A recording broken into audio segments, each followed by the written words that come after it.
அன்பான வணக்கம். இன்றைக்கு நாம் புறநானூற்றில் 23ஆம் பாடலை பார்க்க இருக்கின்றோம். இந்த பாடலை பாடியவர் கல்லாடனார்.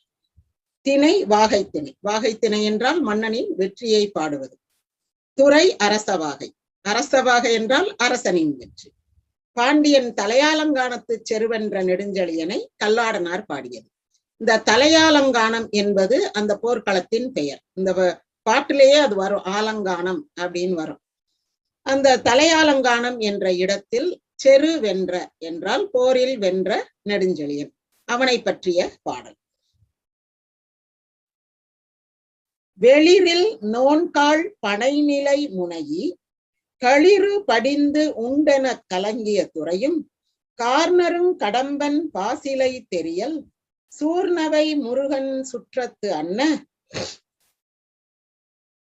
நின் கூர்நல் அம்பின் கொடுவில் கூலியர் கொள்வது கொண்டு கொள்ளா மிச்சில் கொள்பதம் ஒளிய வீசிய புலனும் வடிவில் நவியம் பாய்தலின் ஊர்தொரும் கடிமரம் நுழங்கிய காவும் நெடுநகர் வினைப்புனை நல்லில் வெவ்வெறி இணைப்ப வினைப்புனை நல்லில் வெவ்வெறி இணைப்ப கனையெறி உரறிய மருங்கும் நோக்கி நன்னார் நாண நாள்தொறும் தலை சென்று இன்னும் இன்ன பல செய்குவன் யாவரும் துன்னல் போகிய துணிவினோன் என ஞாலம் நெளிய ஈண்டிய வியன்படை ஆலங்கானத்து அமர்கடந்து அட்ட கால முன்ப நின் கண்டனன் வருவல் அரு மறுப்பு எழிற்கலை புலிப்பால் பட்டன சிறுமறி தழிய தெரிநடை மடப்பிணை பூளை நீடிய வெறுவரு பரந்தலை வேளை வெண்பு கரிக்கும் ஆளில் அத்தம் ஆகிய காடே. இந்த பாட்டுல என்ன பெரிய சிக்கல்னா, இந்த ந மூணு அடுத்தடுத்து வருது. அடுத்தது சிறப்புலா ரொம்ப வரல. ஆனா அந்த நடுலகரம் லகரம் இது ரெண்டும் அடுத்தடுத்த வார்த்தையில வரும்போது ரொம்ப கவனமா வாசிக்க வேண்டியது. ஏன்னா பல நேரங்கள்ல பலர் அது ரெண்டுக்கும் உள்ள வித்தியாசத்தை காட்ட மாட்டாங்க. அல்லது இந்த தன்னகரம்னு சொல்லக்கூடிய அந்ததுக்கும் வித்தியாசம் காட்ட மாட்டாங்க. ஆனா அந்த வித்தியாசப்படுத்தி வாசிக்கும் போது அதுல உள்ள ஒரு பொருள் அழகு அல்லது சொற்சிறப்புன்றது தனித்துவமானது. இந்த பாட்டுல என்னன்னா, வழக்கம் போல அந்த பாண்டிய மன்னனுடைய போர் சிறப்பு, அவனுடைய படைகள், அவங்க எப்படியெல்லாம் ஊர் அழிச்சாங்க, எப்படி தீ வச்சு கொளுத்துனாங்க, எந்த மாதிரி அந்த நீர்நிலைகளை கலங்கடிச்சாங்க, வயல்களை சிதைத்தார்கள், அதெல்லாம் சொல்லிட்டு இதை பார்த்து உன்னுடைய பகைவர்கள் இன்னும் பயப்படுவார்கள் என்ற கருத்தையும் சொல்லிவிட்டு அதன் பிறகு ஒரு உவமை இல்ல, ஒரு வர்ணனை. அது என்னன்னா, ஒரு ஆண்மான புலி கொண்டு போயிருது, அடிச்சு இழுத்துட்டு போயிருது. இதை பார்த்த உடனே இந்த பெண்மான் என்ன பண்ணுது, தன்னுடைய குட்டியையும் இழுத்துக்கிட்டு தரதரன் ஒரு பக்கமா வந்துருது. அங்க வேளை செடின்னு, அந்த பொதுவா நம்ம வேளைன்னா என்ன சொல்லுவோம்னா, இந்த கொளிஞ்சின்னு ஒண்ணு இருக்கும். கிராமத்துல எல்லாம் ஒரு சின்னதா பிங்க் கலர்ல சின்னோண்டா பூத்திருக்கும். அத சென்னியில பூன்னு சொல்லுவாங்க. அந்த கொளிஞ்சியத்தான் கொள்ளு வேளைன்னு சொல்லுவாங்க. ஆனா இதுல வெண்பூ பூக்கும் அப்படின்னு போட்டு, அப்ப இந்த வேளையிலேயே வெண்பூ பூக்கிற ஒரு வேளை செடி ஒண்ணு இருக்கு. அது நிறைய பறந்து கிடக்கின்ற, அது ஒரு காட்டு செடி மாதிரிதான் பறந்து கிடக்கும். இப்ப இந்த மழை பெய்யுற காலங்கள்ல எல்லாம் ஊருக்குள்ள எங்க பார்த்தாலும் தும்பையும் கொளிஞ்சியும் நிறைய, அந்த பாதைகள்ல எல்லாம் குப்பமேனி, தும்ப, கொளிஞ்சி இத நிறைய பார்க்கலாம். நமக்கு சளி பிடிச்சிருக்கு அல்லது ஜலதோஷம்னு டாக்டர்கிட்ட போய் மருந்து வாங்கி சாப்பிட்டுக்கிட்டு இருக்கோம். ஆனா மருந்தே இதுதான். இந்த கொளிஞ்சி, தும்பை, குப்பமேனி இத புடுங்கி மஞ்ச மிளகு போட்டு கொதிக்க வச்சு அந்த கஷாயத்தை குடிச்சாலே போதும், கருப்பட்டி போட்டு. இது நாங்கெல்லாம் எங்க குடும்பத்துல சாதாரணமா குடிக்கிறது. அந்த மாதிரி அது ஒரு காட்டு செடி. இதுல காட்டக்கூடிய அந்த பூளை அப்படின்றது வெண்பூளை அப்படின்னு சொல்லுவாங்க. அது என்னன்னா, நம்ம பொங்கல் நேரத்துல வீட்டுல சொருகி வைப்போம்ல, கூரைப்பூன்னு சொல்லுவாங்க, கூரையில செருகி வைப்பாங்க. வெள்ளையா பொடிப்பொடியா இருக்கும் பூ, அதுதான் அந்த கண்ணுப்பூளை செடி அப்படின்னு சொல்லுவாங்க. அதுவும் அந்த மழை காலத்துல அப்படியே காடெல்லாம் பூத்து கிடக்கும். அது இந்த சிறுநீரக நோய்க்கு மிக நல்ல, சிறுநீரக கல் கரைக்கக்கூடிய இது அந்த பூளை செடி. கண்ணு பூளை மாதிரி இருக்குன்னு சொல்லுவாங்க. கண்ணு பூளை செடினே அதுக்கு பேரு, இல்லைன்னா கூரைப்பூ அப்படின்போம். இந்த மாதிரி அந்த சாதாரண காட்டு செடிகள் பறந்து இருக்கின்ற வழியில் இந்த ஆண் மான் பெண் மான் புலி அடிச்சுட்டு போறது, இது இந்த மாதிரி அந்த டிஸ்கிரிப்ஷன் ஆஃப் த பிளேஸ் நம்ம பார்க்கலாம். அது கடைசி பகுதி. முன்னாடி அந்த மன்னனுடைய நிலை என்னன்னு பார்ப்போம். வெளிரில் நோன்கால் பனை நிலை முனையி களிறு படிந்து உண்டென கலங்கிய துறையும். இது என்னன்னா, நல்ல உறுதியான கால். நல்ல கால் அப்படின்னாலே சிறப்புலகரம் போட்டா அது உள்ளீடு நல்ல வைரம் பாய்ந்த கட்டைன்றாங்கல்ல, அந்த மாதிரி வைரம் பாய்ந்த கட்டையில அந்த கட்டுத்தறி வச்சிருக்காங்க. கட்டுத்தறி எதுக்கு? யானைக்கு. அந்த கட்டுத்தறியில நிக்காம அந்த யானை என்ன செய்தான், போய் நீர்த்துறைகளை கலக்குது. இவனுடைய யானை படைய கட்டி போடல, அதுதான் போர் முடிஞ்ச உடனே விட்டுட்டாங்க. இந்த யானைகள்லாம் போய், அதுக்கு யானைக்கு எப்பவுமே குளியல்னா ரொம்ப பிடிக்கும். அப்ப துறைகள்ல போய் இறங்கி அங்க குளிச்சு அந்த தண்ணியெல்லாம் கலக்கி, அது அந்த மண்ணெல்லாம் வாரி மேல போடுவாங்கல்ல, அந்த மாதிரி எல்லாம் செஞ்சு அந்த தண்ணிய வாரி வாரி மேல இறைச்சு ஊத்தி அந்த நீர்நிலைகளை கலக்கி விட்டன. அதனால களிறு படிந்து உண்டென, அது உள்ளேயே படிந்து அங்கேயே கிடந்ததுனால கலங்கிய துறையும், கலங்கி கிடக்கின்ற நீர்த்துறைகளும். அதெல்லாம் குடிநீர் துறைகளா இருந்திருக்கும், அல்லது பாசனத்துக்கு வேண்டிய ஏரிகளாக இருந்திருக்கும்.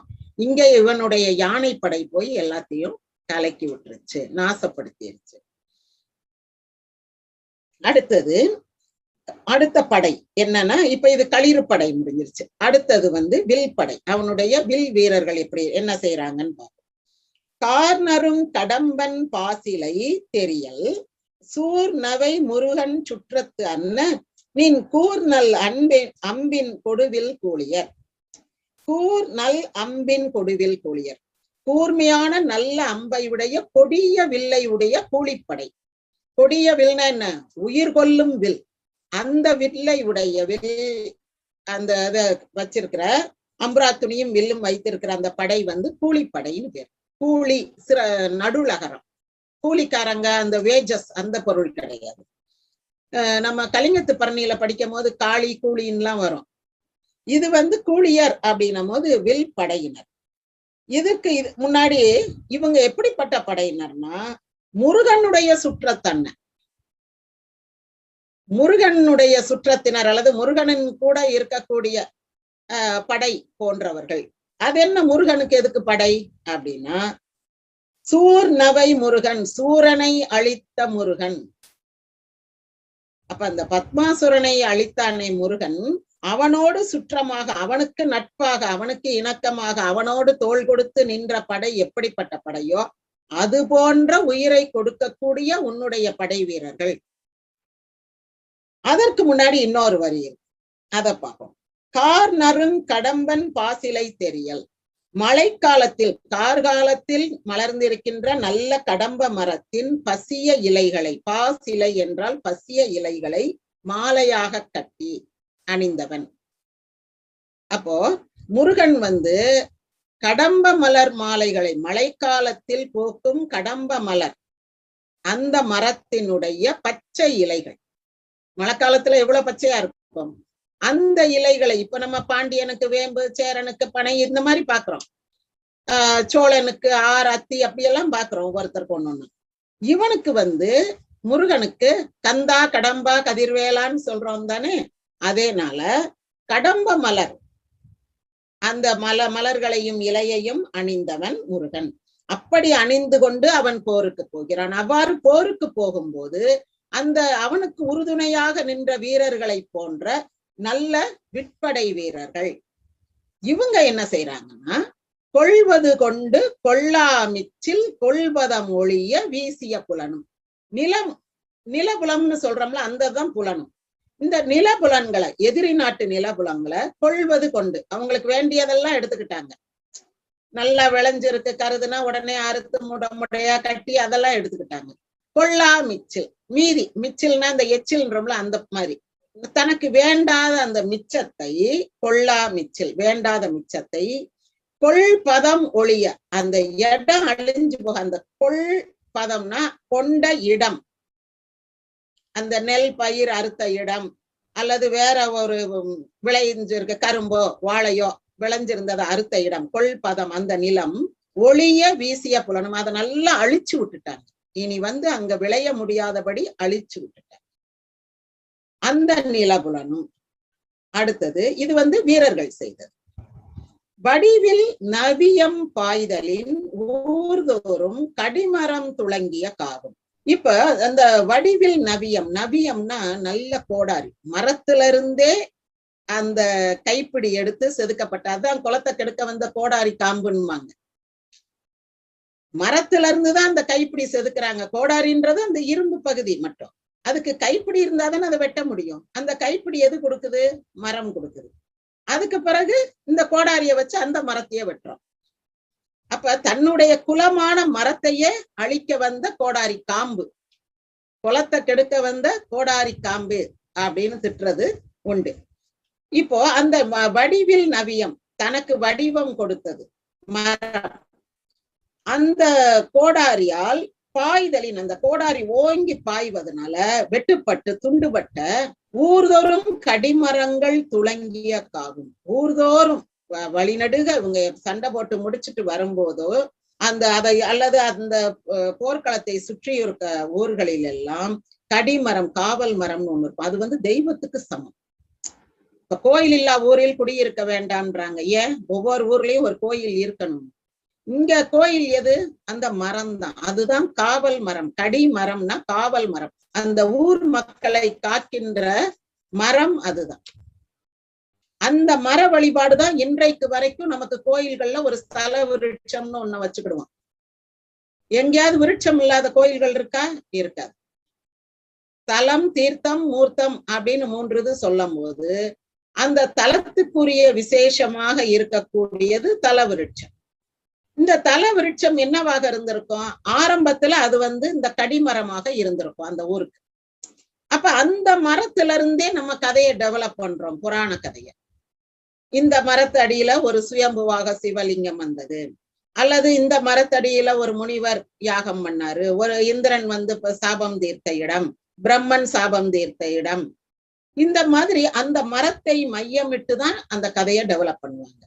ஏன்னா அந்த கடிமரம், காவல் மரம் தான் அந்த ஊர் மக்களுக்கு ஆரம்பத்துல தெய்வமாக வணங்கப்பட்ட மரமாக இருந்திருக்கும். அப்படிப்பட்ட அந்த கடிமரங்கள் துளங்கிய காவும்னா அவை வெட்டுப்பட்டு வெட்டுப்பட்டு கிடக்கின்ற சோலைகள். சோலைனா மரங்கள் அடர்ந்த பகுதிதான் சோலை. அப்ப அந்த மரங்கள் அடர்ந்த பகுதியில, சோலைகள்ல என்ன ஆயிருக்குது? இந்த காவல் மரத்தை வெட்டிக்கிட்டே போயிருக்காங்க. அப்படின்னா என்ன அர்த்தம்? உன் ஜாமி உன்னைய காப்பாத்தல ஐயா அப்படின்னு அர்த்தம். இந்த மரத்துலதானே உன் கடவுள் இருக்கு, இந்த வெட்டி போட்ட உன் கடவுள் உன்னைய காப்பாத்தலையில போய்கிட்டே இருக்கு. இந்த காவல் மரத்தை அழிப்பது அந்த இனத்தையே அழித்ததற்கு சமம். அந்த இனத்தை கேவலப்படுத்தின மாதிரி ஆயிடும். ஆக கடிமரம் துளங்கிய காவும்னா கடிமரங்கள் எல்லாம் வெட்டுப்பட்டு துளங்கி அப்படி நொந்து போய் கிடக்குது, துவண்டு போய் கிடக்கின்ற சோலைகளும். அடுத்தது நெடுநகர் வினைபுனை நல்லில் வெவ்வரி இனப்ப கனையறி உரறிய மருங்கும். இப்ப அந்த நெடுநகர்னா நீண்ட நகர், பெரிய நகரங்கள் தானே அங்க இருக்கும். போர் எடுத்து போகும்போது பொட்டல்ல போர் நடக்கும். ஆனாலும் அவ ஒரு நகரத்துக்காக, ஒரு மன்னனுக்காகத்தானே நடக்கும். அப்ப இந்த பொட்டல்ல போர் முடிஞ்ச உடனே அப்படியேவா திரும்பி வருவாங்க? ஊருக்குள்ள போய் தானே கொள்ளையடிப்பாங்க. அந்த நெடுநகரில் வினை புனை நல் இல், நல்ல இல்லம். வினை புனைனா அழகாக செய்யப்பட்ட வீடுகள், காவல் மிகுந்த அரண் மிகுந்த இல்லங்கள். அந்த இல்லங்கள்ல வினை புனைனா மிக அழகாக செதுக்கப்பட்ட கதவுகள், ஜன்னல், வீடு, வாசல் எல்லாம் ரொம்ப நேர்த்தியாக செய்யப்பட்டவை. அந்த வீடுகள்ல வெவ்வரி இணைப்ப அப்படின்னா அந்தந்த வீட்டுல அடுப்பு எரியும் பார்த்தீங்களா, அந்த அடுப்பு தீய அணைக்க அப்படின்னா அங்க யாரும் குடியிருக்க கூடாது, நீ அணைக்க கனை எரி உரறிய மருங்கும். இவங்க தீ வச்சு விட்டுறாங்க. கனை எரினா அப்படி கனன்று எரியும் தீ. அந்த வீடுகளுக்கெல்லாம் தீ வச்சு விடுறாங்க. இனி அங்க யாரும் அடுப்பத்தை வச்சு சோறாக்கி சாப்பிட முடியாது, குடியிருக்க முடியாது. இதுதான். அடுப்பு தீ அணைக்கணும்னா என்ன அர்த்தம்? தண்ணியை ஊத்தி அணைக்கிறதோ அடுப்பை உடைச்சு போடுறதோ கிடையாது. வீட்டுக்கு தீ வச்சு விட்டுட்டா வீடு எரிஞ்சு போயிரும். அதுக்கு பிறகு யாரும் அங்க வந்து குடியிருந்து அடுப்பத்தை வச்சு சோறாக்கி சாப்பிட முடியாது. ஆக வினை புனை நல்லில் வெவ்வறிய இணைப்ப கனை எறிவுறறிய மருங்கும். நன்றாக செதுக்கி சிற்பமாக அழகாக செய்யப்பட்ட வீடுகளில் எரியும் அடுப்பு தீயை அணைக்க, அங்கு வாழும் மக்களை அங்கிருந்து விரட்ட, கனன்று எரியும் நெருப்பை எரிய விட்ட அந்த பகுதிகளும் மருங்கும்னா அந்த பக்கம் எல்லாம் நோக்கி இதெல்லாம் நடக்கிறத நோக்கி, எது யானை வந்து குடிநீர் துறையை கலக்கிறது, அப்புறம் வீரர்கள் வந்து வேண்டியதெல்லாம் எடுத்துக்கிட்டு வேண்டாததெல்லாம் அழிச்சு ஒழிக்கிறது, அப்புறம் மரங்கள் காவல் மரங்கள் வெட்டப்பட்ட சோலைகள், அதன் பிறகு வீடுகள்ல அடுப்பு தீயை அணைக்கிறதுக்காக மொத்தத்துல தீ வச்சு விட்டது. இந்த 4 செயல்களையும் பார்த்து நன்னார் நாண நாள்தோறும் தலை சென்று இன்னும் இன்ன பல செய்குவன் யாவரும் துண்ணல் போகிய துணிவினோன். நன்னார் நாண அப்படின்னா, நன்னார்னா நட்பில் இல்லாதவர், பகைவர். நன்னார்னா இவனை நத்தாதவங்க, இவனை வந்து நசை விருப்பம், இவனை விரும்பி வராதவங்க, இவனோடு இணக்கமாக இல்லாதவர்கள். அவர்கள் நாண, அவங்களுக்கு எல்லாம் வெக்கமா இருக்கு, இவ்வளவு கொடுமை, இவ்வளவு பெரிய வீரனா இருக்கானே, அவ்வளவு அழிச்சுட்டானே அப்படின்னு, இனி வந்து இவனோட நம்ம சண்டை போடவே கூடாது, சண்டை போட்டோம்னா அவ்வளவுதான் காலி எல்லாரும் அப்படின்னு வெக்கப்பட்டு நாண நாள்தோறும் தலை சென்று, ஒவ்வொரு நாளும் போருக்கு சென்று, அவனுக்கு ஓய்வே கிடையாது. விழுப்புண் படாத நாளெல்லாம் வீணாள். அப்ப இது போர்க்களத்திலேயே இருக்கணும், தினம் காயம்பட்டுக்கிட்டே இருக்கணும். அதுதான் வாழ்நாளாக கருதப்பட்ட காலம் அது. அதனாலதான் அதை வந்து ஹீராயிக் ஏஜ் அப்படின்னு சொல்லுவாங்க. ஹீராயிக் ஏஜ்னா போர் எப்பவும் வந்து ஒரு ஃபயர், ஒரு ஸ்பிரிட்டோடயே இருக்கணும், ஃபைட்டிங் ஸ்பிரிட்ன்றாங்கல்ல, அந்த மாதிரி. இப்ப நம்ம சொல்றோம்ல, வாழ்க்கை ஒரு போராட்டம், அதை வாழ்ந்துதான் பார்க்கணும்னு. அந்த மாதிரி அப்ப வந்து போர்க்களத்துல நடக்கிற போர் தான் அவனுக்கு வாழ்க்கையே. வாழ்க்கை ஒரு போராட்டம் கிடையாது, போர்க்களம் தான் வாழ்க்கை. அப்படி இருந்த காலம் அது. அப்போ இன்னும் இன்ன பல செய்குவன், இவன் தினம் இந்த மாதிரி சண்டைக்கு போய் நாள்தோறும் தலை சென்று, தினம் தினம் இந்த மாதிரி முந்தி முந்தி போய், தலை சென்றுன்னா முன்னாடி முன்னாடி முந்திக்கிட்டு போய் போர்க்களத்துக்கு இன்னும் இன்ன பல செய்வான், இந்த மாதிரி இன்னும் பல அழிவுகளை செய்வான், எதிரி நாடுகளுக்கு பல அழிவுகளை செய்வான் என்று. யாவரும் துண்ணல் போகிய துணிவினோன், யாரும் அவன் கிட்ட போவே மாட்டாங்க. யாரு? பகைவர்கள். பகைவர்கள் அவன் கிட்ட சண்டைக்கு வா அப்படின்லாம் போவே மாட்டாங்க, ஒதுங்கி போயிடுவாங்க, அவனுக்குரிய கப்பத்தை கட்டிட்டு போயிடுவாங்க. அதுதான் யாரும் துண்ணல் போகிய துணிவினோன், அத்தகைய துணிச்சல் உடையவன். பாண்டியன் அவன் வந்து போருக்கு போய் செய்கின்ற அழிவுகளை பார்க்கும்போது எல்லாரும் பயந்து போய் அவன் அருகில் செல்ல மாட்டார்கள், அவனோட எந்த வம்பும் வழக்கும் வச்சுக்க மாட்டாங்க. இப்போ இந்த துணிவினோன் என ஞாலம், இப்ப அதுக்கடுத்து இன்னும் அவனுடைய படை, அவன் அந்த குறிப்பிட்டது, இப்ப முதல்ல பொதுவா ஜெனரலா அவனை பாராட்டியாச்சு. இப்ப தலையாலங்கானத்தில் நடந்த போரை பற்றி அவர் சொல்றார். ஞாலம் நெளிய ஈண்டிய வியன்படை ஆலங்கானத்து அமர்கடந்த அட்ட கால, காலன காலனே, யமனே, நீ வந்து எதிரிக்கு யமன் போன்றவன், கால அப்படின்னா காலனே என்று அந்த இடத்துல நிறுத்தி அது ஒரு விழித்தொடர். ஞாலம் நெளிய, இப்போ இந்த ஆதிசேஷன் பாம்புல எல்லாம் பெருமாள் படுத்திருக்கிறது சினிமால காட்டுவாங்க. அப்ப அதனுடைய வால் பகுதி அப்படின்னு நெளிஞ்சுக்கிட்டு இருக்கிற மாதிரியே காட்டுவாங்க. அது உயிருள்ள பாம்புன்னு காட்டுறாங்களாம், அப்படியே அது மட்டும் நெளிகிற மாதிரி. இன்னொன்னு என்ன சொல்லுவாங்க, ஒரு கதை தான் அது, ஒரு நாட்டுப்புற கதை. இந்த பாம்பு வந்து பூமியை தாங்கிக்கிட்டு இருக்கும், தலையில 1000 தலை பாம்பு இல்லையா, அப்ப ஒரு தலையில இருந்து இன்னொரு தலைக்கு பூமியை மாத்தணும். அப்படி மாத்தும் போது ஏற்படுறதுதான் அந்த பூகம்பம், பூமி அதிர்ச்சி அப்படின்னு ஒரு நாட்டுப்புற கதை. அது என்னன்னா, அதனால வெயிட் தாங்க முடியாம அப்படி நெளியும். இதுதான், இவ்வளவு பெரிய உலகத்தை எப்படி தாங்கும் அந்த பாம்பு அப்படின்னும் போது, அதுதான் நடுவுல எல்லாம் பூமி அதிர்ச்சி எல்லாம் வருது இல்ல, அது அப்படியே நெளியும், அதனால முடியாது. அது ஒரு தலைக்கு இன்னொரு தலைய மாத்தும். ஏன்னா 1000 தலை இருக்குல்ல. அதனால இப்படி எல்லாம் நமக்கு கதைகள் சின்ன வயசுல கேட்டிருக்கோம். இதுல என்னன்னா, இந்த படைகள் காரணமாக வியன் படை, பெரும் படை, ஏண்டிய வியன் படை, நெருங்கி அப்படின்னு மொச்சு மொச்சு மொச்சு மொச்சு நிக்குது படை. அவ்வளவு ஆட்கள், ஒரு 3 லட்சம் பேர்னு வச்சுக்கோங்க. அப்ப அவ்வளவு நெருக்கமாக இருக்கக்கூடிய ஒரு நெருக்கமான மிக பெரிய அளவிலான படை. அதனால் ஞாலம் நெளிகிறது. பூமியே நெளியுதான், பூமியால தாங்க முடியல. இந்த பூமிக்கு பாரம், அந்த படைகளின் பாரம் தாங்க முடியாம பூமி நெளியுது. எப்படி ஒரு கற்பனை பாருங்க. ஞாலம் நெளிய ஈண்டிய, ஈண்டியன நெருங்கி நிற்கின்ற வியன் படை, மிகப்பெரிய படை. ஆலங்கானத்து அமர் கடந்தட்ட, அப்படிப்பட்ட படைகளோடு நிறைய படை வீரர்களை கொண்டு வந்து ஆலங்கானத்தில், ஆலங்கானம் என்ற இடத்தில், அதான் தலையாலங்கானம்னு சொல்றோமே, தலையாலங்கானத்தில் போர் செய்த, அமர் கடந்து அட்ட போர் செய்த காலனே, பகைவர்களுக்கு கூற்றுவன் போன்றவனே, முன்ப நின் கண்டனன் வருவல், முன்னாடி உன்னை பார்த்துட்டு போனோம் அப்படின்னு வந்திருக்கேன். வருவல் என்றால் வந்தேன். சும்மா உங்களை பார்த்துட்டு போக வந்தேன், உங்களை கண்டுகிட்டு போலான்னு வந்தேன் அப்படியெல்லாம் சொல்லுவாங்க தானே. அந்த மாதிரி உங்களை ஒரு பார்வை பார்த்துட்டு போலான்னு வந்தேன் அப்படின்னு சொல்றோம். அதற்கடுத்து அவர் வந்த பாதையை சொல்றார். கல்லாடனார் அந்த புலவர் நடந்து வந்த பாதை.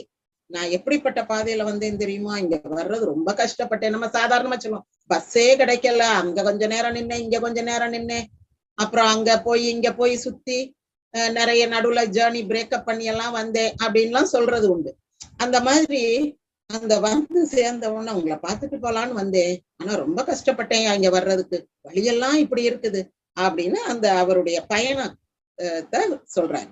எப்படின்னா, அரு மறுப்பு எழிற்கலை புலிப்பால் பட்டன சிறுமரி தழிய தெரிநடை மடப்பிணை கூளை நீடிய வெறுவரு பரந்தலை வேளை வெண்போ கரிக்கும் ஆளில் அத்தம் ஆகிய காடே. காட்டு வழியில வந்தேன். காடு, அந்த காடு எப்படிப்பட்டதுன்னா ஆளில் அத்தம், ஆள் நடமாட்டம் இல்லாத பாதை, காட்டுப்பாதை. அத்தம்னா பாதை, ஆளில் அத்தம்னா ஆள்லாத பாதை, ஆள் நடமாட்டமே இல்லை அந்த காட்டுப்பாதையில. அங்க என்ன இருக்குன்னா, சிறு மரி தழிய தெரி நடை மடப்பினை, சின்ன குட்டிய தழுவி நிக்கின்ற தெரி நடைனா அப்படி தெரிச்சு ஓடுதுன்னு சொல்லுவோம் தானே, பயந்து போய் ஓடும் போது தெரிச்சு ஓடுதுன்னு. அந்த மாதிரி தெரி நடை மடப்பினை, ஒரு பெண் மான் அது அப்படி தெரிச்சு ஓடி போய் இந்த சின்ன குட்டிய தழுவிக்கிட்டு வருது. இந்த குட்டிய அதை காப்பாற்ற வேண்டும்ன்ற அக்கறையோட தழுவிக்கிட்டு ஓடி வருது. பூளை நீடிய வெறுவரு பரந்தலை, இந்த பூளைப்பூ நிறைய நீடியன நெட்டுக்கு பூத்திருக்கு. அப்படிப்பட்ட அச்சம் தரக்கூடிய, வெறுவரு என்றால் அச்சம் தரக்கூடிய பரந்தலை. பரந்தலைன்னு ஒரு பரந்த இடம், கொட்டக்காடு, அங்க மரம் செடி கொடியெல்லாம் அதிகமா இருக்காது, நிழல் தரும் மரங்கள் இல்லாத இடம், அதான் பொட்டக்காடுன்றது. ஆக்சுவலா மரஞ்செடியே இருக்கக்கூடாது, அப்படியே இருந்தாலும் அங்கங்க ஒரு ஆவாரஞ்செடி, ஏதாவது ஒரு குத்துச்செடி இருக்கும். இப்படி ஒரு கண்ணுக்கு எதிர பார்த்தா நீண்ட தூரத்துக்கு நிலம் தெரியும், அதுதான் பொட்டல், அதான் பரந்தலைன்னு சொல்றது. அச்சம் தரக்கூடிய அந்த பரந்தலையில் வேளை வெண்பூ கரிக்கும், அங்க பூத்து இருக்கிறது அந்த வேளச்செடி, அதுல இருக்கக்கூடிய அந்த வெள்ளைப்பூ, சின்ன பூ இருக்குது, அதை கரிச்சு கரிச்சு இந்த மான் தன்னுடைய குட்டி அதை சாப்பிட்டுக்கிட்டு இருக்குது. பயந்து இந்த மான் பார்க்க அது குட்டியை அணைச்சுக்கிட்டு பயந்துகிட்டு இருக்குது. அது என்ன சாப்பிடுது? அங்க இருக்கக்கூடிய அந்த வேளை செடியில் இருக்கக்கூடிய வெண்பூக்களை கரித்து கொண்டு இருக்கிறது. அப்படிப்பட்ட ஒரு ஆளில் அத்தம், ஆளாத காட்டு வழியில வந்தேன். இது ஏன் இந்த மான் வந்து குட்டியோட வந்து இங்க நின்னு கரிச்சு கரிச்சு தின்னுகிட்டு இருக்குது வேளை செடியன்னா, அருமறுப்பு எழிற்கலை, அருனா அறுக்கப்பட்ட கொம்புடைய, யாரும் போய் அறுத்துக்கிட்டா இருக்காங்க அப்படி இல்ல, பிளவுபட்ட கொம்புடையன்னு அர்த்தம். பிரிந்த பிளவுபட்டதான மறுப்பு அப்படின்னா அப்படியே இந்த கர்லிங் மாதிரி அப்படி நெளிஞ்சு நெளிஞ்சு நெளிஞ்சு போறதுதான். இரண்டாக அல்லது பிளவுபட்ட கவவுப்பட்ட கொம்புடைய இந்த சுருண்டு போகிற கொம்பு, அதுதான் மறுப்பு. அப்படியே அந்த ஆண் மானுடைய கொம்பு பார்த்திருப்பீங்கல்ல, ஆன்டிலோப் அதெல்லாம் சொல்லுவோம்ல, அப்படி அந்த மறுப்பு எழில் கலை, அழகான கலை, நல்ல மான், அதை போய் புலி பிடிச்சிட்டு போயிருச்சு, ரொம்ப அழகா இருந்துச்சு அப்படி சொல்லுவான் தானே. அந்த மாதிரி இவர் அது குடிச்சிட்டு போனப்ப சொல்றாரு, எழில் கலை, ரொம்ப அழகான ஆண்மான், நல்ல கொம்பு, அதனுடைய கொம்பு அப்படி முறுக்கி நல்லா பிளவுபட்டு அப்படி ரெண்டா அழகா சைஸா நல்லா முறுக்குன கொம்பு, எழில் கலை, அழகான மான், புலிப்பால் பட்டன. புலிகிட்ட போய் மாட்டிக்கிருச்சே, புலிப்பால்னா புலிவசம் சிக்கியது என. ஆக இந்த அழகான ஆண்மான் புலிவசம் சிக்கியதால் சின்ன குட்டியை தழுவிய தெரிநடை மடப்பினை, தெரிச்சு ஓடி வந்த இந்த பெண்மான் வேளைப்பூ வெண்கரிக்கும், பூளை நீடிய வெறுவர் பரந்தலை, அந்த பூளைப்பூ பூத்து இருக்கிற ஒரு பெரிய நிலப்பரப்புல இது ஒரு பக்கமா வேளை செடியின் வெண்பூவை கரித்து கொண்டிருக்கின்ற ஆளே இல்லாத ஒரு காட்டு வழியில வந்தேயா அப்படின்ற. உன் ஊரு தான் நீ சண்டை போட்டு இவ்வளவு அச்சம் தரக்கூடிய மன்னனாக நீ இருக்கிறனா, உன் ஊருக்கு வர்ற பாதையும் அப்படித்தான் இருக்கு. அங்க புலி கலைமான அடிச்சுட்டு போயிருச்சு, இந்த பெண்மான் எல்லாம் குட்டியோட கலங்குது. யோசித்து பாருங்க, நீ போர் வீரர்களை எல்லாம் கொன்னுடுற உன்னுடைய படைகளை கொண்டு போய், அங்க போர் வீரர்களுடைய மனைவிமார், அந்த விடோஸ் எல்லாம் என்ன பண்ணுவாங்க, பிள்ளைகளை வச்சுக்கிட்டு பயந்து போய், இன்னும் மன்னன் என்ன செய்வானோ, பகை மன்னன் இன்னும் போர் வருமோ, இன்னும் ஊருக்கெல்லாம் தீ வச்சு விட்டுறீங்க, சோறாக்குறதுக்கு வழி இல்லை. அப்ப இதுக காட்டுக்குள்ள போய் தான் புல்லு பூண்ட தின்னுட்டு இருக்க வேண்டியது இருக்கு அப்படின்ட்டு இவர் அந்த ஆண்மான் சிக்கிய பிறகு அந்த பெண்மானின் நிலையை எடுத்து சொல்லி, உன்னால் இறந்துபட்ட வீரர்களின் மனைவி மற்றும் குழந்தைகளுடைய நிலையை இப்படித்தானே இருக்கும் என்பதை குறிப்பால் சுட்டி காட்டுவதாக கொள்ளலாம். அப்படி யாரும் சொல்லல, நான் சொல்றேன். அந்த விளக்கத்துக்கு இது ஒரு காரணமாக இருக்கக்கூடும் என்பது என்னுடைய கருத்து. சரி, இன்னும் ஒரு தடவை பாட்டை வாசித்துருவோம். வெளிரில் நோன்கால் பனைநிலை முனையி களிறுபடிந்து உண்டென கலங்கிய துறையும். உறுதியான கட்டுத்தறிகள் இருக்கும்போது அதில் கட்டுப்படாமல் யானைகள் நீர்நிலையில் சென்று அங்கு குளித்து விளையாடி கலக்கி போட்ட அந்த நீர்த்துறைகளும், கார்னருங் கடம்பன் பாசிலை தெரியல் சூர்ணவை முருகன் சுற்றத்து அன்ன நின் கூர்நல் அம்பின் கொடுவில் கூலியர். கூர்மையான அம்புடைய கொடுமையான வில்லுடைய உன்னுடைய கூலிப்படை, உன்னுடைய விற்படை கார்காலத்தில் பூக்கும் நல்ல கடம்ப மலர்களையும் அதன் பச்சை இலைகளையும் மாலையாக தரித்து சூரபத்மனை எதிர்த்த முருகனின் சுற்றத்தினரை போல, முருகனுக்கு உதவியாக இருந்த வீரர்களை போல உன்னுடைய வீரர்கள் என்ன செய்தார்கள் என்றால், கொள்வது கொண்டு கொள்ளாமிச்சில் கொள்வதமொழிய வீசிய புலனும், வேண்டியவற்றையெல்லாம் எடுத்துக்கொண்டு வேண்டாத மிச்சங்களை எல்லாம் தூக்கி எறிந்து விட்டு அந்த நிலம் அழிந்து போகும்படி வீசிய புலனும், அந்த நிலங்களை எல்லாம் அப்படியே அழித்து போட்டுவிட்டு அதை தூர போட்டுவிட்டு வந்து விட்டார்கள். வடிவில் நவியம் பாய்தலின் ஊர்தோறும் கடிமரம் துளங்கிய காவும், நல்ல கோடரிகள் பாய்ந்ததால் ஊர்தோறும் காவல் மரங்கள் வெட்டுப்பட்டு கிடக்கின்ற சோலைகளும், நெடுநகர் வினைபுனை நல்லில் வெவ்வெறி இணைப்ப கனையெறி உரறிய மருங்கும் நோக்கி. வினைபுனை நல்லில், நல்ல அழகாக கட்டப்பட்ட நல்ல இல்லங்களில் எரியும் அடுப்பின் தீயை அணைக்க கனையெறி உரறிய, வீட்டுக்கே தீ வைத்து விட்ட பக்கங்களும் அந்த பகுதிகளும் நோக்கி, இவற்றையெல்லாம் நோக்கி, இந்த யானை செய்த காரியம், இந்த வெல் வீரர்கள் செய்த காரியம், இந்த காவல் மரங்களை வெட்டி வீழ்த்தியது, இவற்றையெல்லாம் நோக்கி நன்னார் நாண, உன்னுடைய பகைவர்கள் வெட்கப்பட அவமானப்பட, இப்பேற்பட்ட ஒரு அழிவு அப்படி என்று நினைத்து அவமானப்பட, நாள்தோறும் தலை சென்று தினமும் முந்தி சென்று இன்னும் என்ன பல செய்குவன், இன்னும் பல அழிவுகளை எதிரிகளுக்கு செய்வான் என்று யாவரும் துண்ணல் போகிய துணிவினும், யாவரும் கிட்ட போகாத துணிச்சலை உடையவன். துண்ணினா நெருங்கி, இந்த பகை மன்னர்கள் யாரும் இவன் கிட்டேயே போக மாட்டாங்க. அப்படிப்பட்ட ஒரு துணிவினோன், நல்ல துணிவை உடைய நீ, உன்னுடைய ஞாலம் நெளிய ஈண்டிய வியன்படை ஆலங்கானத்து அமர் கடந்த அட்ட கால, இந்த உலகமே நெளியும்படி நிறைய படைகளை கொண்டு ஆலங்கானத்தில் போரை வென்ற காலனே, கூற்றுவனே. அதாவது இந்த காலனே நம்ம கொலகாரா அப்படின்னு சொல்ற மாதிரிதான் இருக்குது. ஆனாலும் வந்து அந்த காலத்துக்கு அது ஒரு சிறந்த விளிமியம். இப்ப வந்து நம்ம மணி அது வந்து ஒரு வேல்யூ அப்படின்னு இருக்குது. ஒரு காலத்துல வந்து கல்வி ஒரு சமூக மதிப்பாக